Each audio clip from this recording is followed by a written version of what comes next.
fun. Well, I know you're known for the party. So eclectic. He doesn't work, he doesn't sleep. And here we are. We're going like Diddy, like the Energizer body. We're not stopping. We're keep going. Don't stop, can't stop, won't stop. It's your girl, Nora Christine. I'm here with Gray Mars. We're both from the new party and we're on Nora Christine Live and we're talking about continuous coverage of the Diddy trial.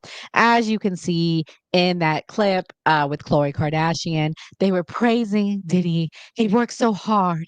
How does he time for anything? And now we have the trial that exposes.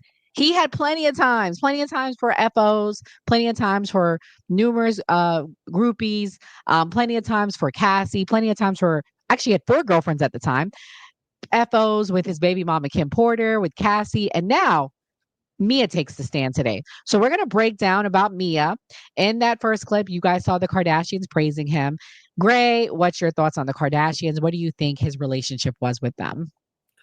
I'm pretty sure the Kardashians definitely have some skeletons in their closet. They're known for dealing with rappers and dealing with people that basically are in the entertainment industry, whether it's athletics or music or whatever the case may be. So what I would say is that it's a big possibility the Kardashians were at a freak off or know about.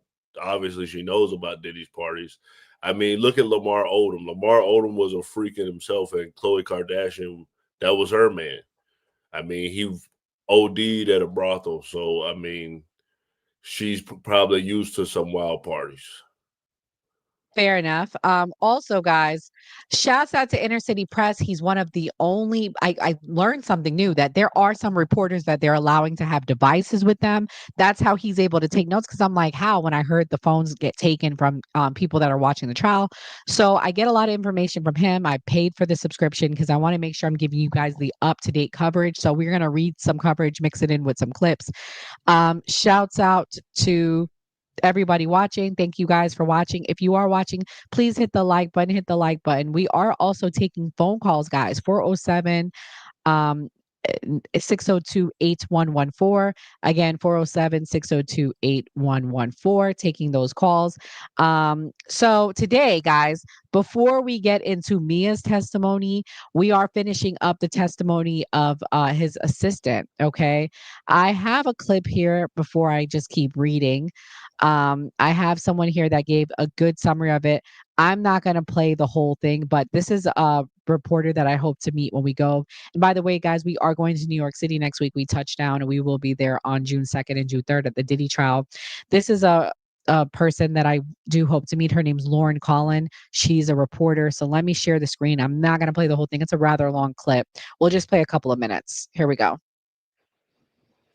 Right off the bat, I want to let you all know that the defense moved for a mistrial today. It was denied, but it got very spicy in the courtroom. But I'll get there. I'll tell you exactly what happened. But first, let me start with the first witness of the day, someone from the LAPD, a police officer named Christopher Ignacio, 16-year vet. He was working in December 2011 when he was called to Kid Cudi's house for a possible break-in at 8:20 a.m. That's when he was called from dispatch, or he received this call. So he goes there with his partner, lights and sirens on, just in case he doesn't know what's going on. He says that when he pulls up to the house, outside of the house is a black Escalade. And he said he looked at the license plate and he made sure to memorize it. He actually recited it for us on the stand. He testified that he went inside the house. You know, he saw the presents on the table, a watch, some purses. He said that 2 other detectives showed up and they searched the house. Nothing was missing, nothing was broken, and they wrote up a report. He said when he got back outside, he saw the same black Escalade come down a hill. And, he also testified, just going back, after the black Cadillac or the Escalade, it's a Cadillac Escalade, just kidding. I'll refer to it as both. After the Cadillac drove away, he said that the homeowner's black Porsche pulled up, which we know was Kid Cudi. So that was pretty much it was a very short, direct, but during cross-examination, which was done by Brian Steele. And by the way, he has really good pace, Brian Steele. He just kind of gets it done. he said, did you see at any point the Escalade and the Porsche next to each other? Like, did you see the Porsche pull up next to the Escalade? A discrepancy. But then we got to the arson investigator, and his name is Jimenez, and Lance Jimenez, excuse me. And he's a 22-year vet with the LA Fire Department. And essentially an arson investigator is like a detective for the fire department. So this is actually where the mistrial comes in.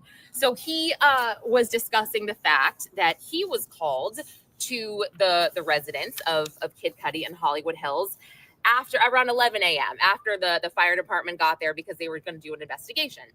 So we were shown pictures of the car, where it was parked in the driveway, evidence photos, and all of that jazz. Now, the driveway of Kid Cudi's house was really long, and I was surprised to see that the car was parked right in front of the garage, which was closed, and there was 2 other cars parked behind it. So what Jimenez testified was that, his opinion as an expert was that somebody cut the top of the car and dropped in this Molotov cocktail, which, my papers, which, by the way, was in an old English bottle. And he said that there was a silk scarf used. And so he believes that this is why the Molotov cocktail didn't really explode properly, because he said, there was. All right, guys. So I just wanted to play a little bit of that clip. That's someone that I hope that we get to meet, Lauren Conlon. But getting into our own updates of the day, this is the continued testimony of a stylist by the name of Nash. So pretty much he details a lot of abuse and he details a lot of helping Cassie hide. This is defense deposing him or asking his testimony now. He said, "Good friends don't pry. That's not my method. I just replied, girl." Combs' attorney said, highlight the green part. Cassie is telling you on October 30th, 2013, after the incident with the cut on her face. She says, "I've already been turning up too much." Combs' attorney then says, "You said you saw her with a black eye on FaceTime around the same time of the Intercontinental." He said, "No, I saw it in person. With her makeup would wear off. You could see it." So, Gray, what do you think about the stylist testimony? Is he a concerned friend or is he trying to get a payday? What I was saying yesterday, he probably was part of freak offs. He probably was one of Diddy freaks. He might be trying to get some payback.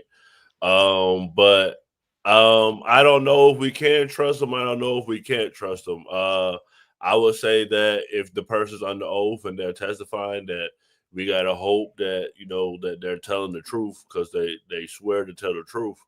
So I would say, yeah, if he's on the stand, take what he's saying at face value. Shout out to Zach, one of Gray Mar's good friends. He said, "Do you feel like what's been reported has been made to seem more extreme than what actually took place?" Yeah, it is. I mean, Zach, they are railroading this man. I think this is probably the most red pill feelings I've ever had on a case. And I think that this is a domestic violence case at best that they've then turned into racketeering. I don't see racketeering. I haven't seen the RICO charges. I've heard a lot of abuse. I've heard of a lot of allegations of that. But for me, the case has not been proven. I also think this is a way to further ruin Diddy's career forever. What do you think, Gray?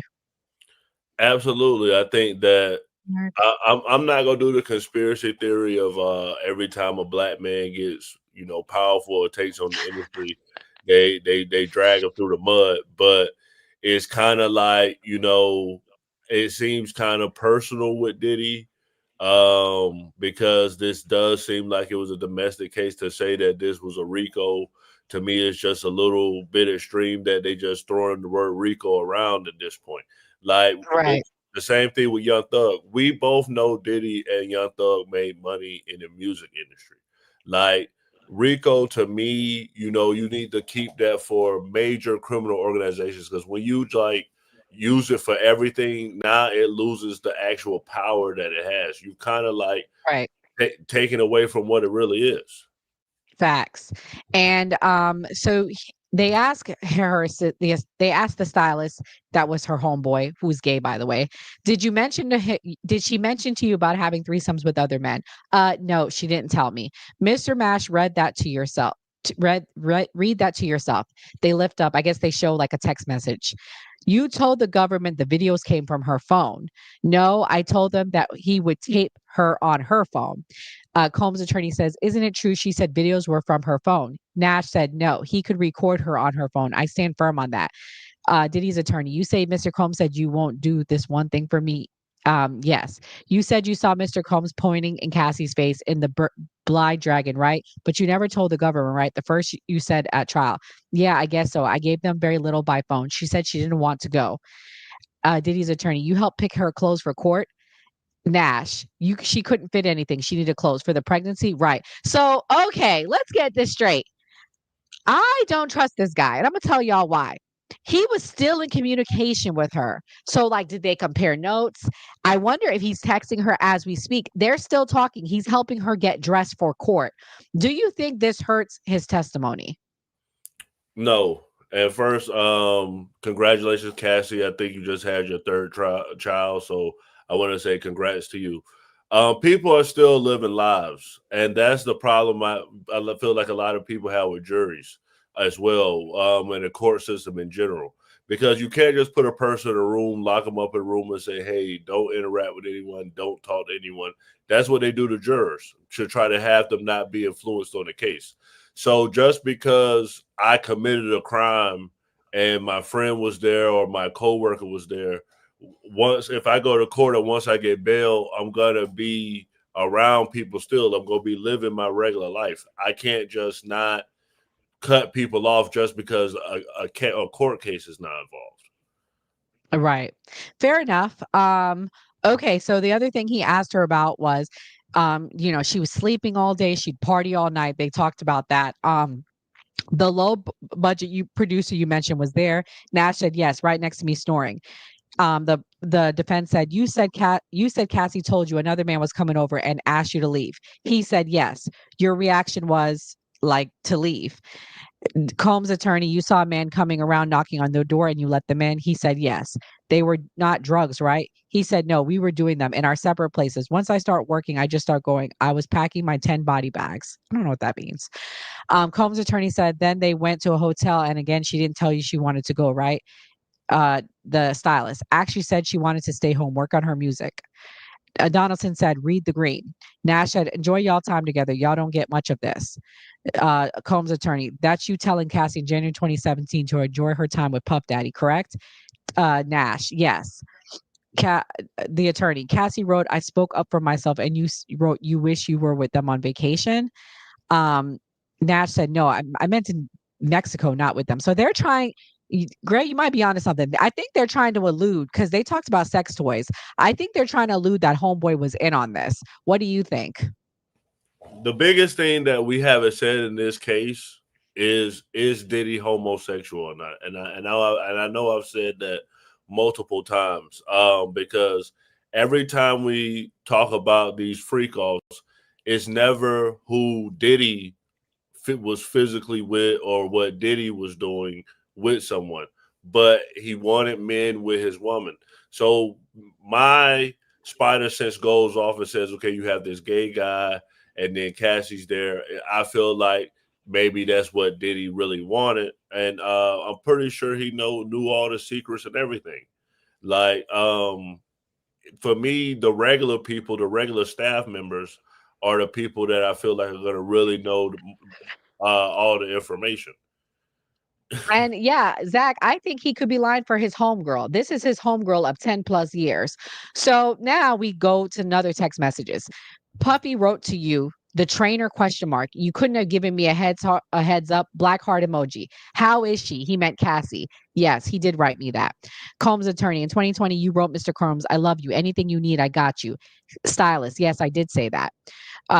Diddy's attorney, Mr. Combs won an award that year and you congratulated him. Stylist, no, I don't think so. I asked how to RSVP to his party for someone else. Combs' attorney, Cassie told you about a secret trip. AUSA objected, sustained, so they won't even let him speak about that. Combs' attorney, you deeply care for Cassie for over 15 years, right? Yes. Combs' attorney, she kept secrets from you? Stylist, and I do know from her, we don't have to tell each other everything. Nothing further. So this is the redirect now. The AUSA asked, why were you afraid for her? A stylist. Things could get violent fast. AUSA. What devices did Mr. Combs use to film her? Stylist. Hers. The AUSA. You said they appeared high at the 29th birthday party. Yes. Was Mr. Combs in control of his actions? Yes. And what did you say? Stylist. You're going to get some D tonight. Did she want to go? Stylist. No. No further questions. So they move on.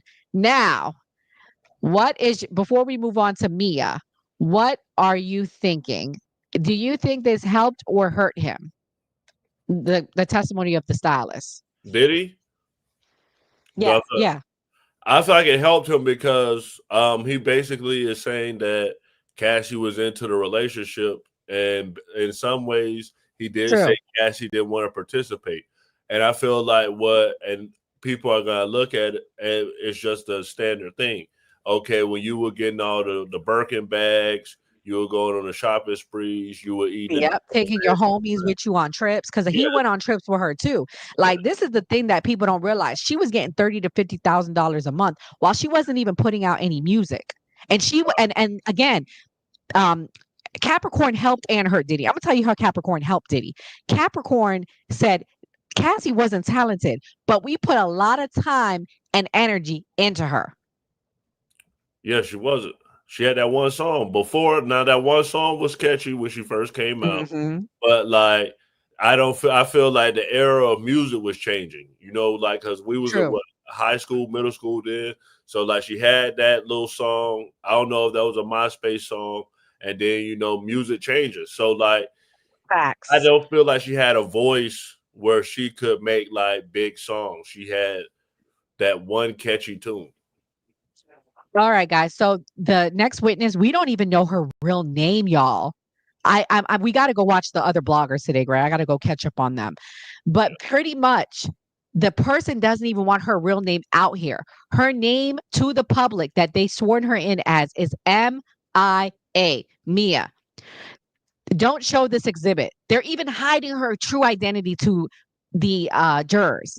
So basically she had to show her passport as who she was. Show it for the jury only. I would like to see it too. Where are you from? Virginia Beach. So she's an American. Who is this? Sean Combs. What did you call him? Puff. I worked for him. So she was a personal assistant, guys. She wasn't a girlfriend. Mia, then as director of development and acquisitions for Revolt Films. Gray, go look up who that was. Director of development and acquisitions for Revolt Films. I'm curious who she is. Say it again. Director, hold on. Let me see if I can copy it. Director of Development and Acquisitions for Revolt Films. I'm going to IM it to you privately. Look her up while I read this. All right. I just sent it to you in the private chat. How was it working there? His mood changed all the time. Was he violent to you? Yes. He's thrown things at me. He's thrown me against the wall into a pool. Ice bucket on my head, slammed my arms into a door, and he sexually assaulted me. Did he sexually assault you more than once? More than once. Did you want to be in the arts? Yes. This was before social media. I thought if I put my mattress on my car and drove to New York, I could do it. I went to work for Georgina Chapman in red carpet dressing. Then I was an assistant to Mike Myers. So this is where the connection of Mike Myers comes in, guys. Remember, we didn't know what Mike Myers had to do with this. Did you find her, Gray? They don't say her name. What? They still say Mia. It still says Mia. The individual refers Mia for Sean Diddy Combs in two roles: personal assistant and director of development accusations for Revolt Films.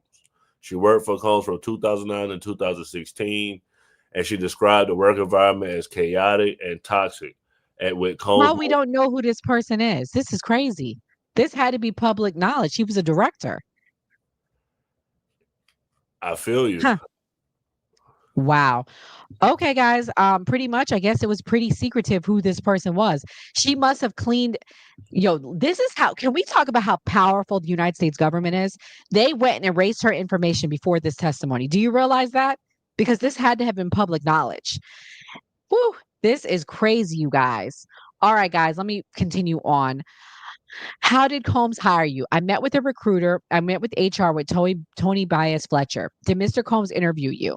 Yes, he did at his apartment. He was on the phone wearing his underwear. The HR lady left. Did he put on clothes? Yes. Did you get the job? Yes, I was excited. How much did you expect to work? A lot, but I didn't fully understand. How much were you paid? How much you think they paid this broad? 1,000. 50,000. Oh wow. What did you do on your first day? HR told me I was on trial for 2 weeks. When did you start? In his Albine, New Jersey home. I was there all day. Then where? Back to the office for a few hours. Then I was told Puff wanted me to come to his studio. How long were you there? Until 1 p.m. the next day. Jesus Christ. Then where did you go? To his apartment, then home. How fast did you have to return? I didn't take a nap. I didn't want to risk it. How much did you sleep during your first 24 hours on your job on the job? I didn't sleep. I took it as a challenge. What the hell? Who are these people? Why are people allowed to work these people like this? Gray, do you believe this? That people are working like this? This is like slave labor. So was it 50,000 annually? Yes. She could have got that at J.C. Penney's. She didn't need to do all that. The reason that they do is because they want to be around the fame. Because think about Oh it. my God. You got a job, right? But if you went and Beyonce said, okay, Nora, you could be my personal assistant, but you will make significantly less than your other job. You're going to do it because now you're associated with Beyonce. Now Beyonce comes to your daughter's birthday parties. Everybody knows you're hanging out with Beyonce. Like, that's the selling point. Oh, Puff was selling fame. He was giving some people money, but he was selling fame, and basically clout is what they call it now. So that's why that they were willing to be abused, because they wanted something from Puff. I mean, yeah, facts. Okay. Hi, RJ. Thanks for watching. Okay. So he said there has been a TV show a few years ago before called I Want to Work for Diddy. It was like that. So she was saying, like, what you saw, I want to work for Diddy, that's real. How did you deal with the lack of sleep? When I was young, I tell myself you can sleep at 3 p.m. So let me see. Let's get more of her testimony, guys. 1 second, I'm pulling it up. How long did you stay up once? 5 days straight. I take Adderall extended release. I could quasi function and stay awake. When did you go to sleep? My hearing went and my equilibrium was off. Blurred vision, lights that weren't there. I cried. Where were you then when were you then told you could sleep? Yes. By whom? Puff. How did you stay awake that long? I was working. I'm introducing exhibits. The exhibits are under seal.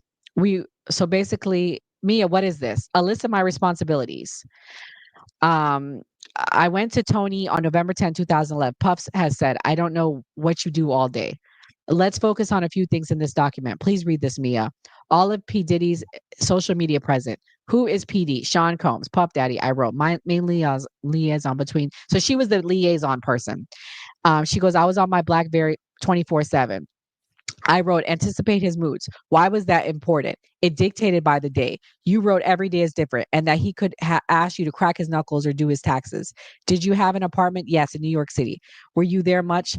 No, my roommates joked they lived with a ghost. In LA, where did you stay? In the staff house, then in Puff's house. And so they said his address. In Miami, Star Island. Could you leave? Only when Puffs were missing. I left at 2 a.m. after he was asleep. I got in big trouble. What happened? Security called me to say he was sending them to find me. It was at the first LA house, 2009 or 2010. Were you allowed to lock your bedroom door? No. He said it's my house. No one locks doors in his house. So it wasn't really my room. But did security get to lock their doors? Yes, one had a deadbolt, another a keypad. I was told they were actively hiring other assistants. How long to Malcolm? So she was saying one of them only stayed 7 to 8 months. Were you the only one then? Yeah, for like a year. How did you feel? I didn't have time to feel. It was insane. Puff gave me a pep talk like we were a team. He said I need a second brain. Did he hire more? Yes, eventually. But I still felt like I was responsible. Did you get punished? Yes, in various ways. Got cussed out, my intelligence insulted, and my job threatened. Who did those things? Puff. Jesus Christ. Gray, how much money would it take for you to want to be that assistant? Is there any amount of money that can have you take that job? Damn sure not no 50,000. First, I'm gonna say this for the general public. Most people that work, when you go into work, when they say, "Hey, stay for overtime," or "Oh, somebody called out, can you come in?" We do it because we don't want to get in trouble. We want our Facts. job to be easy. So I'm not gonna say I'm gonna defend her to the fact of if that was her job, You know, nobody wants to go back in the unemployment line and try to find a job or to be stuck and then like not get paid or get fired. I probably would have taken a job because I mean I'm in media right now. I'd probably be like, okay, it's a big opportunity for me, and I would have worked a job. But I feel like in general, what we need to feel as a general public is that we need to feel more comfortable going to the boss and going to the company and asking for a raise. Facts. You're right, especially as women. I'm gonna play this clip, guys, because we got a few of y'all on here. We are going to New York City next week. Let me just play this clip real quick, promoting our trip next week. Hey guys, we've got something big coming up. We're headed in person to cover the Diddy trial on June 2nd and June 3rd, and we need your help to get there. As you know, we are now celebrating our 1-year anniversary, so it's an exciting time for us. We'll be making exclusive in-life content, interviews, updates from the courthouse, and behind-the-scenes moments you won't see anywhere else. This is about more than just one case. It's about getting the truth out there, accountability, and bringing our community real, unfiltered coverage straight from the front lines. If you rock with what we do and want to support independent media, hit the link below and drop something in the Cash App. Cash App below. Please support us. Every dollar counts. Travel, lodging, care. And we're doing this for the new party team. For always supporting us. Let's make some noise.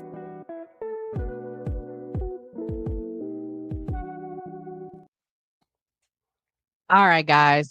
So continuing on with our coverage, he asked who George Kaplan was. If y'all recall, George Kaplan was another assistant that testified. He was another personal assistant for Puff. Like I just told you guys that. Sorry. Okay. What was Revolt Films? Puff and I started it together.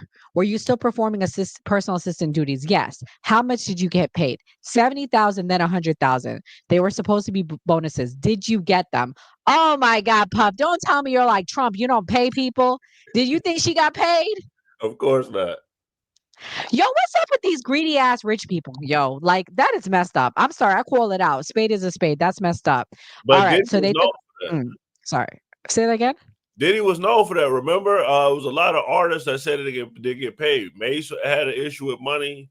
Biggie had an issue with money. The Lox had an issue with money. Mary J. Blige had an issue with money. Diddy did that. And Birdman did that. yeah, so eventually, guess what? She became friends with Cassie. We working for Puff, we became close friends. Damn, Cassie, why you gotta become friends with all the damn help? Are y'all still friends? Oh, are y'all still friends today? What you think she said? Yes. Listen, y'all, I'm sorry. I'm sorry. This is so much bias, y'all. This is so much bias. This is so much bias. How was their relationship? Highs and lows, unequal. Was there violence in their relationship? Yes. We'll get back to that. What was Combs' role with respect to her career? He's decided on everything. Shows, the look. What is this? And mail from Cassie to Puff and others. What did she send it? It was 4 a.m., then stays 7 a.m., but we were in California. It was one of their hotel nights. What did she write? She was canceling, apologizing to Interscope and others. Did Mr. Combs respond? Please read. Cass wrote about telling Stephen Hill. What did she mean, do you think? Stephen Hill of BET. Cassie wrote, no support, no show. Why did you forward this to Tony Fletcher? I had to keep her informed. She was in charge of booking hotels. Did you ever see Mr. Combs on a movie set? Yes. Everyone would be very nervous. He would insert himself. What was his role with respect to Cassie's appearance? He was in charge of it. Did you have exposure to Cassie's finances? How? I learned the company paid her credit cards and that the places where she lived were under his company's names and her cars. Did he take things away? Yes, cars and jewelry and support if he couldn't get her on the phone. He'd keep tabs on her through me. What if part of your job is to spend time with Cassie? Yes, I did to do whatever Puff told me to do. Could you go anywhere you wanted? No, we had to be where Puff told us we could be. And if not, something very scary. The punishment was unpredictable but terrifying. We'll talk more about how we get through your testimony. How would Mr. Combs communicate with Miss Ventura? Sometimes through me. Okay. So, do you believe what she's saying so far? Did he had full control over everybody? I'm assuming you did because you wrote it in the chat. Basically, this is an industry standard with artists, and this has happened with, like I said, with Birdman, with Diddy, even some artists I've met personally. What they do is they don't actually they'll be like, oh, I got you this new car, this Right. foreign super new car, and you're like, oh yeah, it's Right. my car, but you never look at the paperwork. Oh, Right. Master P got all his artist houses, right? And then like, but they had to pay all the bills and all the utilities and everything, but they never asked who name is in. So that's an industry standard with what Puff was doing, and these artists need to start. Obviously, Cassie and Diddy situation is totally different because they were in a relationship, but not the Vera. Right. But these artists in general, because Cassie was an artist, they need to actually get paid money or assets and not just take gifts and think that that's actually theirs. Right. So Facts. I do believe it because I've heard of plenty people in the industry doing this to artists. And I definitely think Diddy had full control. I feel like Diddy had power. Everybody wanted to be on Diddy's good side. Everybody wanted something from Diddy. So that's the Right. part that we don't talk about. I'm not saying Diddy's a victim, but what I'm saying, if Diddy was broke and just a regular guy, these people would have been the people would have been cursed Diddy But out of keep in their back. mind, I mean, in defense of Diddy though, he was paying a lot of their hotel stays, apartment stays. He was paying hotel stays, apartment stays. He was paying for food, things like that. They were getting cat. I'm not saying it's right what they're doing, but he also was paying for a lot of things. Did you see violence? What kind? I saw a lot of aftermaths and injuries she had. I've seen him attack her, throw her on the ground. I've seen him like crack her head open. I've seen him chase her, things like that. Did she fight back? No. What did you hear and see? Suitcases being thrown to the foyer. Did you see Cassie after that? She was outside crying in a bush. She looked terrified. She gestured, I'm hiding. I'm not here. What did you do? I retreated. Did you tell anyone? I think the chef was in the kitchen. The sentiment was like, objection, sustained. What did the chef say to you? Objection, not for the truth, sustained. So basically, they're like, you can't, because you can't say what someone else said. What happened in Cassie's apartment? We were there, me, Cass, and Deontay Nash. Deontay Nash is the stylist, guys. What were you doing? Helping her pack for a big trip to London. Puff came banging on the door, very irate. How did he get in? A key from the front desk. What was Mr. Combs saying, asking Cassie? He said, have you been drinking or something? He hadn't answered her calls. What did Mr. Combs do? He came after me and Deontay, screaming, has she been drinking? He was crazy aggressive. He attacked her. He threw her to the ground. Me and Deontay jumped in and tried to stop it. What did you do? Deontay is very small in comparison to Puff Daddy. There was a little tornado going on. He had Deontay in a position where I was scared he was going to kill him. Remember, this is when he choked him out. I don't know if I told you guys that part. So I jumped on Puff, but he threw me off against the wall. I felt like I was in slow motion. I realized we were in big danger. He ran into the bedroom and grabbed Cassie under her bed in his in this wood bed platform. He slammed her head into the corner. If you recall, guys, that's when she said she had to go get that surgery. You, what injuries did Cassie get? Her head was gushing blood. And what did Mr. Combs do? He got into protector survivor mode. He said to call Dr. So and so. Tell them Cass was drunk and hit her head. What did you do? Puff, I did what Puff told me to. His eyes were black. It was like he was looking through me. He was like completely. Let's get to a next question. Did you see Mr. Combs take drugs? Yes. Was he high? How did it appear? Sometimes the life of the party or hyper. One was this: Ibiza, Burning Man, or music conferences. When he smashed her head, he seemed high. No. Did you go to Prince's party? Yes. What happened the night before? Big award ceremony, suite in Beverly. He told me to stay with Cassie, that he was going to be his house with his kids. But then I heard about Prince's party. What did you do? Cass and I debated the little kids if we should sneak out of the house and go to Prince's party. If you recall, this was the party that everyone's talking about. Gray, what's your thoughts so far on them having to sneak around, sneak behind his back? Cassie had to have cheated before because like the way Diddy acted, he is just like Cassie cheated before, and every time she'll wait for 5 minutes, he just is overreacting, going crazy. And these guys, like, cause I'm gonna bring Ryan Reynolds into this. Ryan Reynolds reacted like that with his chick with the director, and these True. guys are acting crazy about they women messing with other guys. I think Diddy opened Pandora's box with the freak offs, and Right. then he had no trust in Cassie. Probably True. thought if every time she's out of my sight, True. I can't she's with trust another her. man. Yeah, exactly. Yep. I agree. I agree. This is whoo. Okay, so he comes into the party. Remember, he said he wasn't going to be there. He was going to be with his kids. He comes in. We lock eyes. I thought, oh crap, Cass just booked it. Where did you go? Across the street. There were woods or bushes, but Puff caught Cass and had her on the ground.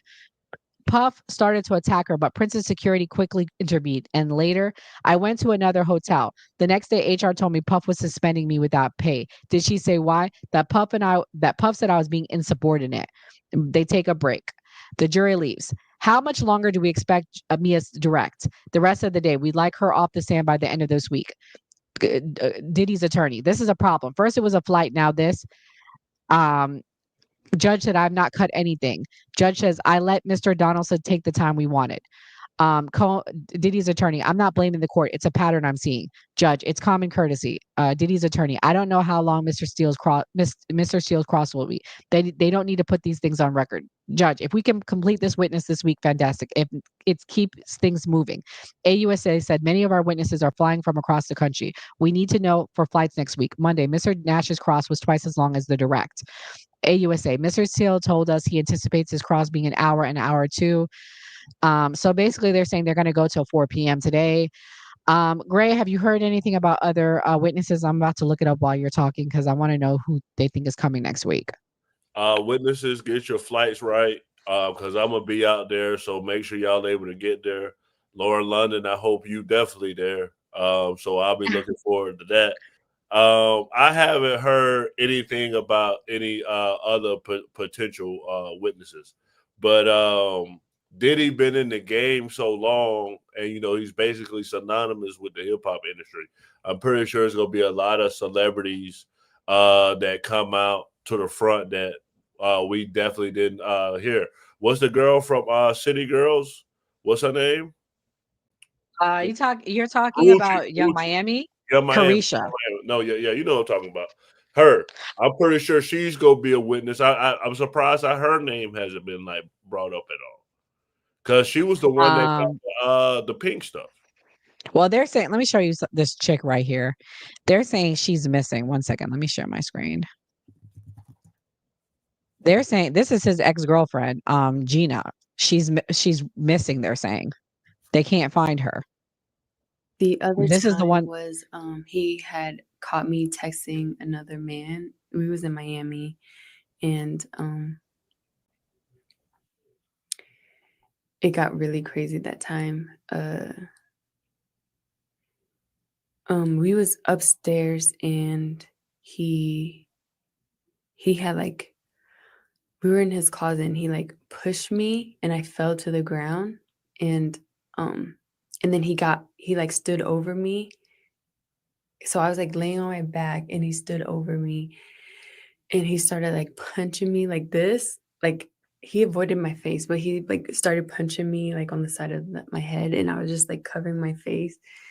And he did that, and then after he got done doing that, he because he was standing, his legs were in between me, so he stomped on my stomach really hard, and I took the wind out of my breath. I couldn't breathe, and he kept hitting me, and I was pleading to him, can you just. And supposedly she was pregnant at the time. Gray, what do you think?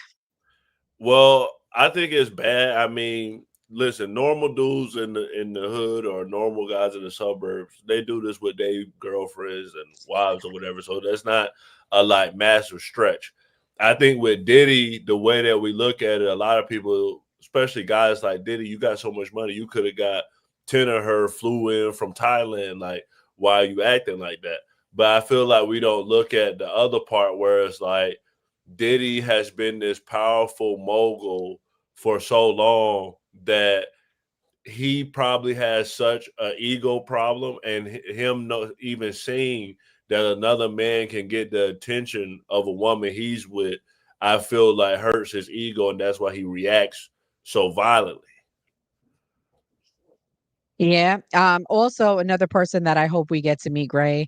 I'm going to play this clip. It's Jaguar Wright. You talk down on her. You talk crazy about her. We actually, shout out to the new party guys. Tonight, we will be talking about, was Fresh and Fraud, aka Fresh and Fit, really friends with Kevin Samuels. It's the 3-year anniversary of Kevin Samuels' death this month. So we want to talk about Kevin Samuels and Is the Manosphere Dead? But anyways, what kicked off my interest in that was actually Jaguar Wright. I have a clip I'll be playing, guys, with Fresh and Fraud, aka Myron Gaines, being very disrespectful to her. And she accused him of something with Kevin Samuels. So y'all want to make sure you tune in tonight, 8 p.m. Go to the New Party page at the New Party on on YouTube. And if you're watching here on X, you guys can go to stay on our X page at the New Party 2025. Here we go. This is the clip. Let me ask you this. If you were to name who you think is next on the chopping block, because I believe there's a chopping block and there might be. Oh, there is. Sean Carter. They're trying to avoid him. I'm going to make sure they can't.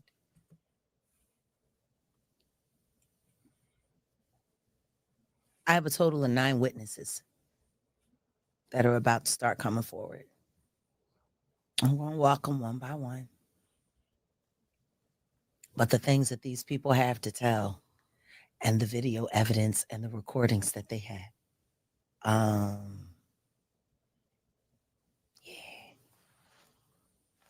Wow. It's worse than Diddy.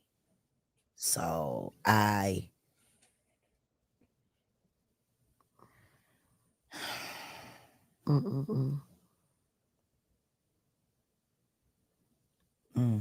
Worse than Diddy. Yeah. Wow. And a lot of psyops, a lot of psychological operations being ran on employees, mothers, or secret children, interns that refused to sign 9 disclosure agreements. Their lives were literally blown to smithereens.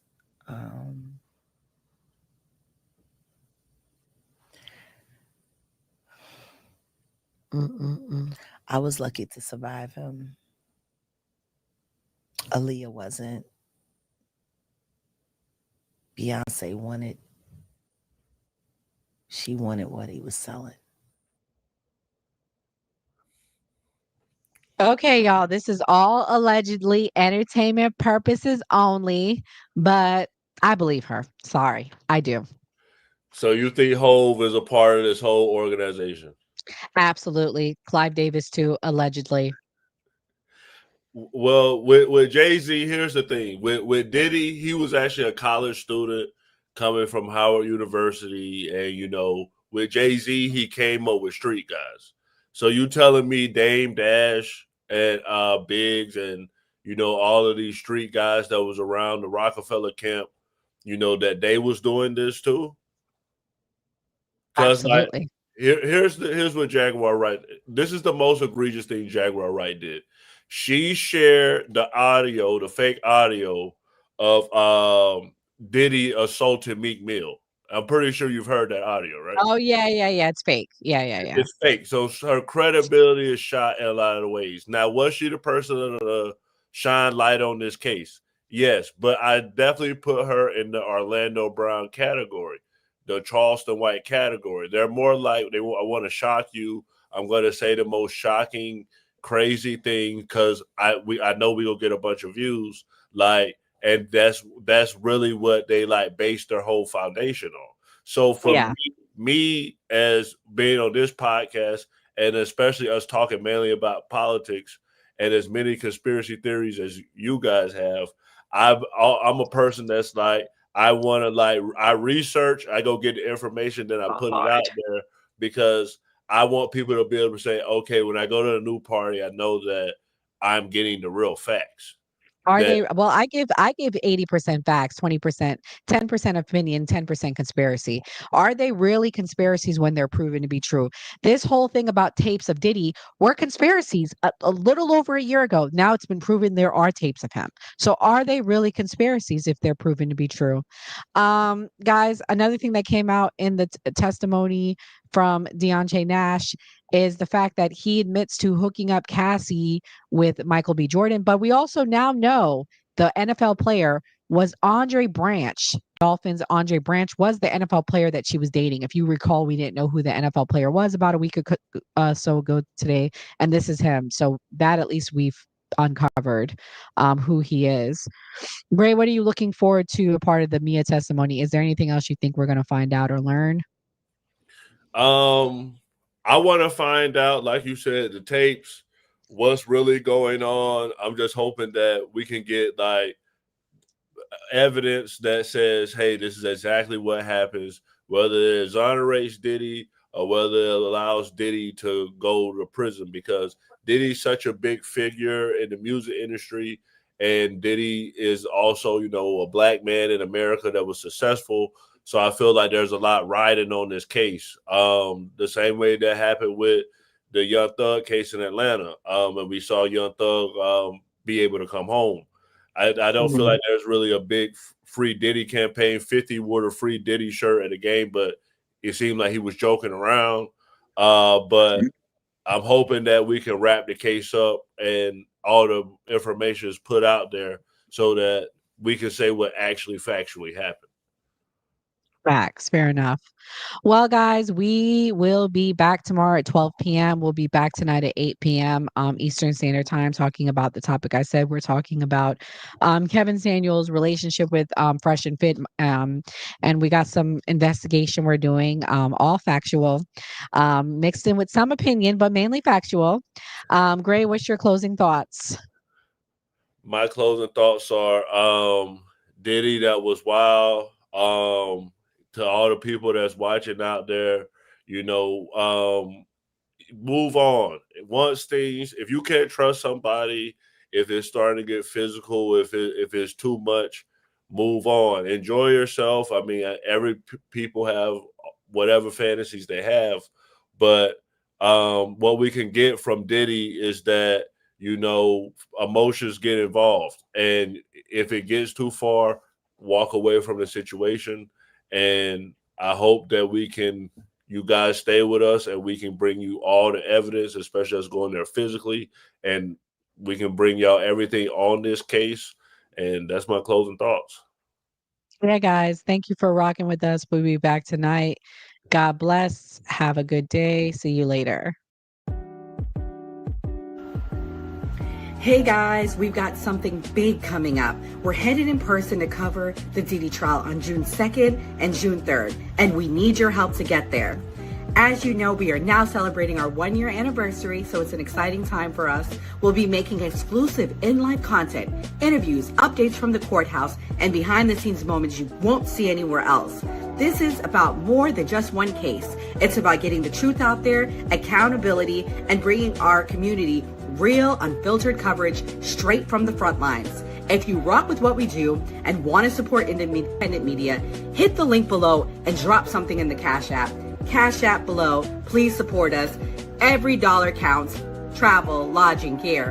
And we're doing this for the new party team. For always supporting us. Let's make some noise.